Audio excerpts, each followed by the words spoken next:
혹시 기억하고 싶지 않은 과거들 하나씩은 있지 않으신가요? 저는 잊으려고 해도 잊혀지지 않는 기억들이 있어요. 이번에 심리 상담이 있어서 갔다 오는 길에 상담해 주시는 선생님께서 저에게 이런 말씀을 하셨죠.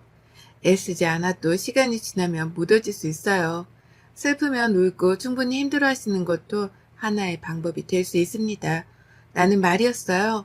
이 말을 듣고 집에 오는 길에 나의 이야기를 많은 사람들도 함께 나누는 건 어떨까 라는 생각에 용기 내 이 채널에 제 사연을 적어보았습니다. 그럼 저의 이야기를 먼저 살짝 해보겠습니다. 저는 엄마 아빠의 아주 늦둥이 딸이었습니다. 저희 부모님은 오랫동안 아이가 생기지 않아 걱정하시다가 정말 나이가 먹고서 제가 생기셨다고 해요. 그래서 제 졸업식 때 엄마 아빠가 오면 친구들이 할머니 할아버지야 라고 할 정도였으니까요. 저 때문에 염색도 늘 하고 싶긴 했어도 친구들 눈에는 저희 엄마 아빠가 당연히 너무 할머니 할아버지 같았겠죠. 그걸로 상처도 많이 받아서 엄마 아빠가 학교에 온다고 하면 괜히 오지 말라고 신경질 내고 그랬었던 기억이 나네요. 그런 학창시절과 함께 지방에 살던 저는 대학교를 서울로 오게 되었고 그때 처음으로 독립이라는 걸 해보게 되었어요. 처음엔 학교 기숙사에 들어갈까 하다가 뭔가 독립의 로망 이런 게 있었던지라 학교 근처 오피스텔을 부모님께서 전세를 얻어주셔서 감사하게도 4년 내내 월세 걱정 없이 살 수 있었죠. 그리고 제가 대학교 4학년을 졸업하던 해 저희 엄마가 암으로 돌아가시게 되었어요. 제가 그때 한참 학교 공부가 많았을 때였는데 엄마가 이미 병원에 갔을 땐 더 이상 손을 쓸 수 없을 정도였다고 하셨으니까요. 그렇게 엄마가 돌아가시고 이 세상에 남은 건 아빠와 저뿐이었어요. 대학교를 졸업하고 서울에 취직을 꼭 하고 싶었던 저였지만 혼자 있던 아빠가 걱정되어 다시 내려와 지내다 좋은 회사에 취직하게 되어 열심히 회사 생활을 했었어요. 회사를 다니면서 그때 함께 스터디했던 친구들과 모여 모임을 갔는데 그때 한 남자분이 저에게 호감을 표시하더군요. 그 남자분은 옛날부터 저를 마음에 담아두셨는데 제가 이런저런 일들이 많아 괜찮아질 때까지 기다리고 있었다고 하더라고요. 그렇게 연애를 하고 결혼까지 꼬리내 지금은 부부의 연을 맺고 살고 있습니다. 하지만 결혼이란 게 생각보다 쉬운 일이 아니란 사실을 너무 전 일찍 깨달았을까요? 시어머니 되실 분이 저에게 따로 전화가 와서 그러시더군요. 아빠 혼자 혼주석에 앉는 게 마음이 걸리는데 혹시 앉으실 분 있냐고요. 그래서 없다라고 말씀드렸는데도 한번 찾아보고 그래도 혼주석을 비워두는 건 좀 그런 것 같다면서 얘기하셨습니다. 이 얘기를 차마 아빠한테 직접 할 수 없어서 이야기를 못하고 있는데 아빠가 저에게 먼저 엄마 빈자리에 네가 괜찮다면 이모가 앉으면 어떻겠냐고 물어보셨어요. 괜히 아빠의 마음속에 상처를 드리는 것 같았지만 이모가 혼주석에 앉기로 했고 결혼식은 그렇게 무사히 끝나게 되었습니다. 결혼 생활은 제가 상상했던 것 이상으로 더 많은 희생이 따르는 걸 왜 저는 알지 못했을까요? 결혼하고 난 후 시할아버지 첫 재산은 며느리가 지내는 거다. 너는 우리 집 귀신이다. 라고 하는 어머님의 말에 혼자 장보다 제사음식을 다 만들어가고 매일같이 밥 먹고 가라고 부르시는 시부모님 때문에 저는 회사 끝나고 집이 아닌 시댁으로 향해야 했지요. 처음 몇 달은 그래도 결혼의 일부분이다 라고 생각하고 넘기려고 했지만 시간이 지날수록 저에게는 시댁은 더 이상 가족보다는 저를 종으로 보는 듯한 느낌을 더 많이 받을 수밖에 없었습니다. 항상 시어머니의 저희 집 한부모 타령은 늘 저를 위축되게 만들었고 늘 당당했던 저였지만 어느새부턴가는 위축되어 있는 모습만 남게 되더군요. 그러다 남편네 형, 아주버님의 결혼 소식이 들려왔어요. 오랫동안 결혼하지 않아 시댁에서 전전긍긍했는데 이번에 좋은 혼처가 있어 잘 돼서 결혼한다고 했죠. 근데 저도 몰랐는데 아주버님 결혼식에 저희 아빠도 오는 게 A라고 하더라고요. 남편에게 아빠에게도 말해야겠다 하니 남편이 청첩장이랑 해서 자기가 직접 말씀드리고 모시고 가겠다라고 했죠. 오랜만에 아빠 얼굴을 볼 생각을 하니 조금은 고단한 시댁 생활이 힘들지가 않았네요. 아주버님 결혼식 전날 갑자기 시모가 저를 따로 보자고 연락이 와서 갔더니 저에게 하시는 말이 아니 너네 아빠 있잖아. 내일 결혼식에 혹시 초대했니? 네. 그이가 아빠한테 말해서 내일 같이 모시고 오기로 하셨어요. 아 그럼 내일 너네 아빠 이게 오지 않아도 된다고 전해라. 네? 왜요? 아니, 너 형님 되실 분 집안이 정말 장난 아니게 체력가 집안이라고 하더라. 우리도 거기에 맞추려고 얼마나 노력했는데 너희 아빠가 조금 행색이 서울분 같지 않으시잖니. 그리고 굳이 안 와도 될 것 같다. 어머님, 무슨 말씀을 그렇게 하세요? 아니, 내가 뭘 틀린 말을 한 것도 아니잖니. 괜히 사돈댁에서 격 떨어진다고 생각하면 어떻겠니? 그래서 일부러 호텔 결혼식에 지인들도 웬만해서 조금 돈 있는 사람들만 따로 성수장 보냈는데 너 거기 호텔 식사가 얼마인 줄 알아? 그냥 너네 아빠는 돈이나 좀 내라고 하면 될 것 같다. 내일 빨리 일어나야 하니 그렇게 알고 내일 보자. 그리고 덧붙이는 말에는 저에게 남편에게 이런 말 하지 말라고 했어요. 괜히 네가 말하면 모자 사이에 싸움밖에 더 일어나겠냐고요. 네가 알아서 잘 처신해야지. 그것도 네 몫이라고요. 이렇게 된 이상 아빠를 모시고 오는 건 더 이상 의미가 없을 것 같아 남편에게는 아빠가 편찮으셔서 올라오기 좀 힘들다고 말하고 아빠한테는 소규모로 진행되는 예식이라 아빠까지 오면 시댁에서 죄송하다고 다음에 뵙자고 한다고 둘러대었어요. 아빠는 그래도 사돈촌과 결혼하니 부조금을 꼭 하신다고 하시길래 아빠 이름으로 해서 냈어요. 결혼식 당일이 되고 호텔에서 결혼식을 올리는데 호텔 결혼식 대관료와 식대만 해도 정말 헉하는 소리가 날 정도로 금액이 나왔더라고요. 어차피 제가 될 거 아니니 그렇게 결혼식을 마치고 집으로 왔어요. 그리고 결혼하고 처음 인사 오는 아주버님 내외를 보니 저는 한 번 더 좌절할 수밖에 없었죠. 어머님이 저와 형님을 대하는 자세가 완전히 달랐어요. 제가 오면 바로 부엌으로 와서 이것저것 시키기 바쁜데 형님이 오면 아무것도 할 필요 없다고 앉아있으라고 하니까요. 똑같은 며느리인데 왜 이런 차별을 받아야 하나? 남편이 매일같이 이럴 거면 시댁 안 올 테니 그렇게 알라고 하는데 시모는 저에게 네가 처신을 잘못해서 그런 거니까 네가 알아서 수습하라고 전화하기 바쁘셨죠. 지옥 같은 시댁 생활은 저에게 너무나 힘들었지만 남편이 그럴 때마다 방패막이 되어주려고 노력하는 모습 때문에 그나마 버틸 수 있었네요. 그러다 저에게 청천벽력 같은 소식이 들려왔어요. 아빠가 폐암 2기라고요. 폐암은 폐 내부에 신경이 없어 통증 같은 증상이 나타나지 않아서 초기 발견이 굉장히 어려운 암이라고 하더라고요. 아빠랑 떨어져 지내니 아빠의 건강 상태를 몰랐는데 고모가 연락이 오셔서 아빠가 건강검진 받다가 발견됐는데 폐암 2기라고 하더라고요. 그 소식을 듣고 어찌나 울었는지 몰라요. 그리고 내려간 아빠의 모습은 살도 많이 빠져 있으시더라고요. 왜 제가 이제야 눈치챘을까? 정말 엉엉 울며 아빠한테 미안하다고 했네요. 남편에게 아빠의 이야기를 전하고 한동안은 아빠 병원 같이 다니고 싶다고 말했고 남편은 걱정하지 말라고 해서 그렇게 아빠와 함께 병원도 다니고 챙겨드리고 있었어요. 이 소식을 들은 시어머니가 또 전화를 해오셨더라고요. 너 지금 니네 집에 내려갔다면서? 네, 아빠가 많이 아프셔요. 제가 돌봐드려야 할 것 같아서 그이랑 상의하고 내려와 있어요. 요새 간병 있으면 되지. 네가 거기 가면 우리 아들 누가 챙겨주냐? 어머님, 요새 반찬도 다 잘 나와 있고 해서 그이가 어린애도 아닌데 아빠한테 자식이 저밖에 없는데 그럼 어떻게 안 내려올 수가 있어요?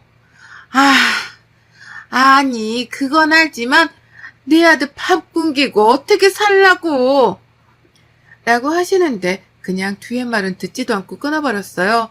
그 뒤로도 시어머니는 자주 전화가 왔지만 그때마다 네네 하면서 끊기 바빴고 저는 병원에서 수술을 해야겠다는 이야기를 듣고 아빠가 수술이 잘 되는 것만 집중하기로 했어요. 그렇게 아빠는 수술을 하셨고 수술의 경과가 좋지 못하다는 선생님의 말씀에 저는 또 한 번 더 좌절할 수밖에 없었어요. 몇 달 정도 더 투병 생활을 하시다가 결국에는 호스피스 병동으로 옮기셨지만 곧 며칠 남지 않았다는 말에 저는 하루에도 몇 번씩 눈물을 참고 아빠를 보아야 했죠. 마지막은 남편도 회사에 휴가를 내고 같이 셋이 시간을 보내면서 아빠가 좀 체력이 있을 때 엄마한테도 많이 다녀오고 할 걸 그러지 못한 게 너무 한이 되더라고요. 아빠가 죽으면 꼭 엄마 옆에 함께 있고 싶다는 간곡한 바람에 두 분이 함께 꼭 있기를 바라며 장례를 준비했습니다. 마지막 하는 아빠의 길에는 저와 남편이 있어 외롭지 않다며 저에게 편지 하나를 건네주셨는데요. 그 편지를 읽은 저는 소리내어 올 수밖에 없었어요. 사랑하는 내 딸, 네가 처음 태어나 내 품에 안길 때가 엊그제 같은데 네가 이렇게 커 남편과 함께 있는 모습을 보니 그저 행복할 따름이구나. 아빠가 많이 부족해. 아빠도 아빠가 처음이라 너를 많이 서운하게 한 것 같아 늘 가슴에 남는단다. 아빠가 먼저 가는 일에 너무 슬퍼하지 말았으면 한다. 앞으로는 더 멋진 인생을 살기 바라는 아빠의 마음을 늘 기억해다오. 사랑하고 또 사랑한다. 편지의 한 부분으로 아빠는 끝까지 제 걱정만 하시다 돌아가셨어요. 그렇게 남편의 품에서 꺼이꺼이 울다 남편이 마지막 가시는 길에 우리가 웃는 모습으로 보내드리자고 했고 저희 아빠는 그렇게 돌아가시게 되었습니다. 장례는 3일정으로 지내기로 했고 남편은 저 대신 분주하게 돌아다녀야 했지요. 그렇게 시댁에도 아빠의 부고 소식을 전해드렸는데요. 어머님이 갑자기 저한테 처음으로 미안하다는 말을 하시더군요. 얘야, 이번에 아빠가 그렇게 되고 나서 얼마나 상심이 컸니? 가족들이랑 다 같이 장례식에 가봐야 하는데 글쎄 네 시할머니가 편찮으셔서 거기에 가봐야겠더라. 곧 오늘 내일 하신다고 하는데 자리를 비우기가 힘들구나. 정말 내가 미안해서 어쩌니? 어머님 말씀에 물론 서운하긴 했지만 남편의 시할머님도 나이가 많으신지라 곧 돌아가실 수도 있다고 하니 제가 뭐라고 서운하다고 이야기하기가 그렇더라고요. 그래서 이해한다고 했어요. 3일로 치러진 장례식이 끝나고 집에 가서 아빠의 유품들을 정리하는데 이런저런 생각에 또 한 번 눈물이 나더군요.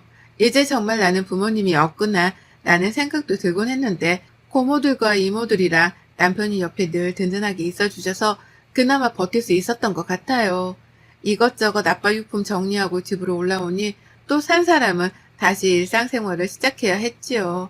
아빠를 잊기 위해서 더 바쁘게 살아가고 있었어요. 주말에는 또 푹 쉬고 그렇게 살다 보니 시간이 또 훌쩍 가더라고요. 그러던 어느 날 하루는 집에 누워서 인스타를 보고 있는데 제 추천 친구의 형님 인스타가 뜨는 거예요. 그래서 한번 들어가서 찬찬히 인스타를 넘기는데 몇 달 전에 해외에 다녀온 것 같은 사진들이 있더라고요. 그래서 언제 해외 가셨지? 하고 찬찬히 사진들을 보는데 낯익은 가족 사진이 한 장 있대요. 시어머니, 시아버지, 큰 아주버님, 형님 이렇게 해외에 놀러가서 찍은 사진이더라고요. 또 언제 놀러가셨지 하고 날짜를 보는데 그 날짜가 저희 아빠 돌아가신 다음 날이었어요. 그러니 알고 봤더니 시할머니가 아프신 건 거짓말이었고 패키지 여행으로 해외에 형님네랑 놀러 가려고 저한테 거짓말을 한 거였죠. 그 사진을 보는 제 분노는 정말 하늘 끝까지 치솟았고 도대체 어떻게 해야 이 분노를 가라앉힐 수 있을까 싶었어요. 우선 남편에게는 미안하지만 이 사실을 숨겼고 그때부터 차근차근 준비했어요. 그러다 때가 왔죠.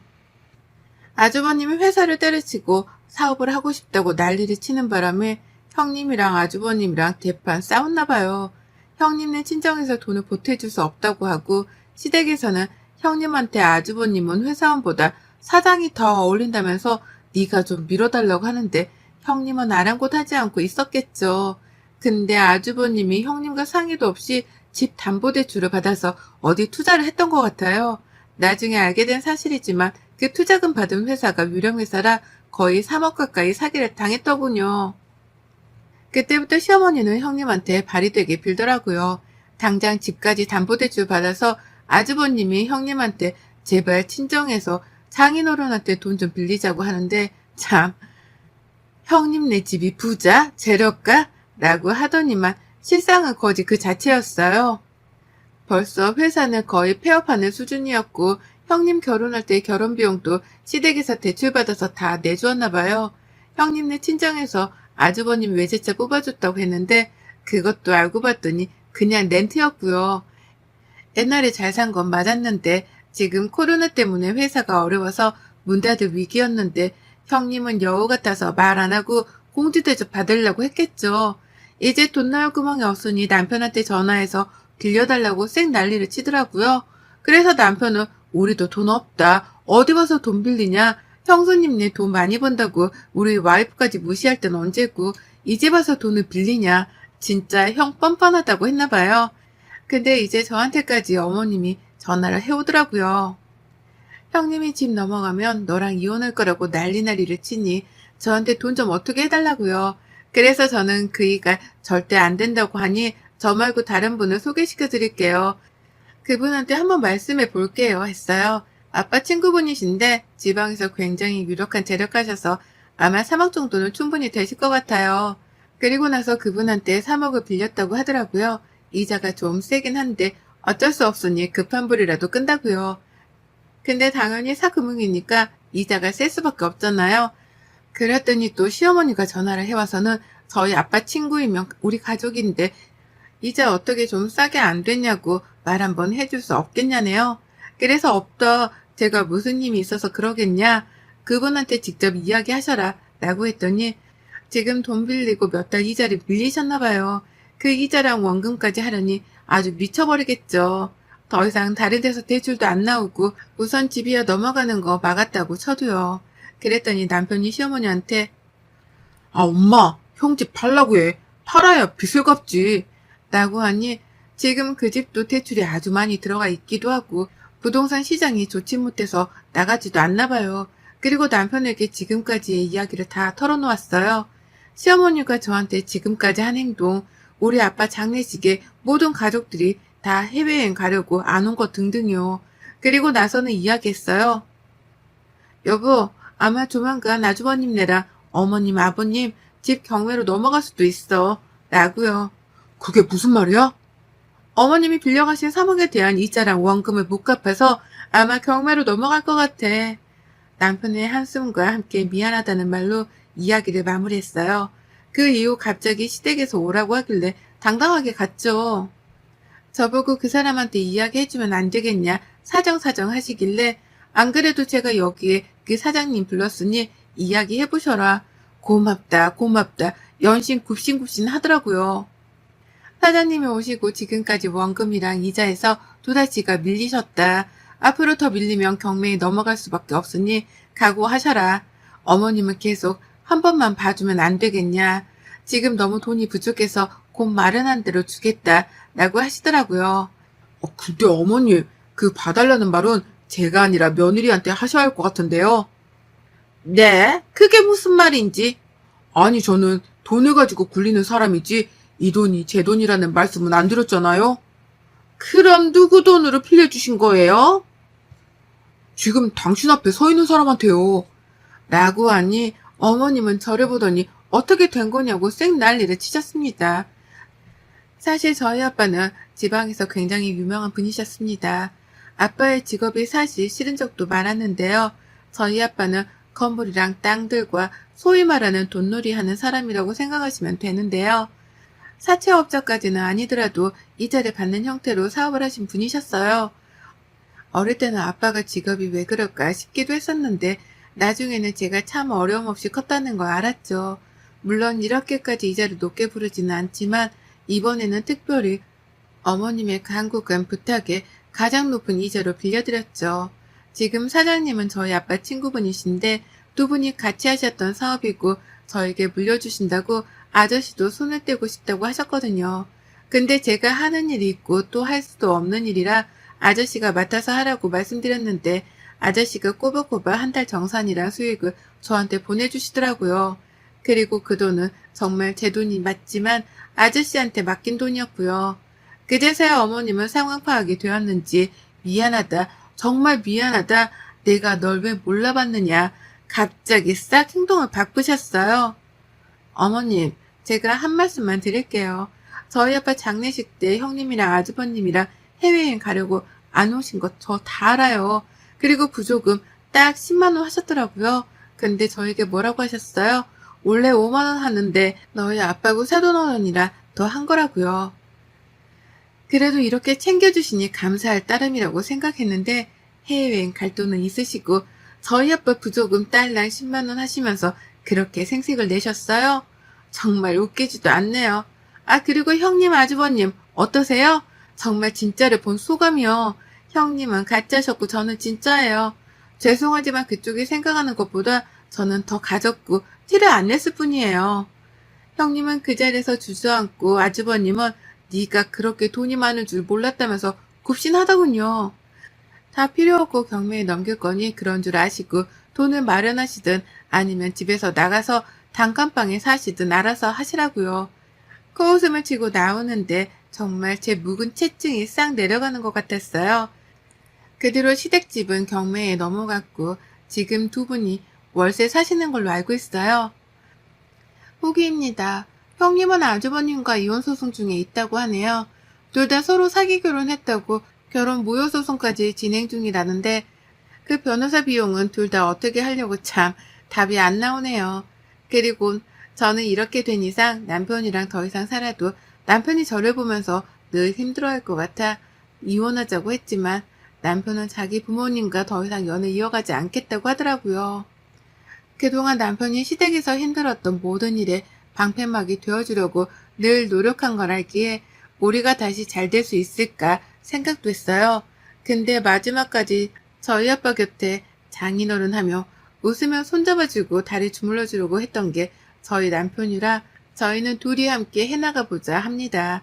마지막으로 긴 글 읽어주신 모든 분들께 감사드리며 늘 여러분이 행복하기를 기도하겠습니다. 여러분의 생각은 댓글로 남겨주세요. 오늘도 시청해주셔서 정말 감사합니다.